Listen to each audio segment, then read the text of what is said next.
मराठा समाजाबद्दल आरक्षणाच्या बद्दल आपण भूमिका मांडली आणि प्रत्यक्ष मराठा समाजातील युवकांनी किंवा युवतींनी काय करावं याबद्दल आपण मार्गदर्शन केलं। आपल्याला काय वाटतं भविष्यात? महाराष्ट्रामध्ये 30% मराठा समाज आहे आणि मराठा समाज एवढ्या वर्षानंतरही आज हवी तशी प्रगती करू शकला नाही।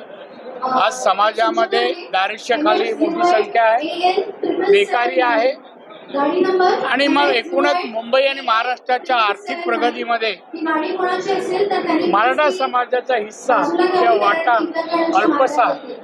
त्यामुळे आर्थिक प्रगती नोकरीपेक्षा व्यवसायाच्या माध्यमातून करावा आणि व्यवसाय लहान असो मोठा असो मेहनत परिश्रमाने आपण तो व्यवसाय यशस्वी करावा, म्हणजे आर्थिक सुबत्ता मराठा समाजामध्ये येईल असं माझं मत आहे। कुणबी मराठा संदर्भात जो आता वाद आहे मी त्या मताचा नाहीये।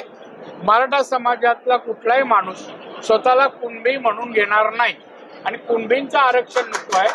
मागास समाज म्हणून जे घटनेच्या 15 आणि 16(4) मध्ये प्रोव्हिजन आहे, सर्वे करून मागासलेपणा आढळल्यास राज्य सरकारला अधिकार आहे आरक्षण द्यायचा।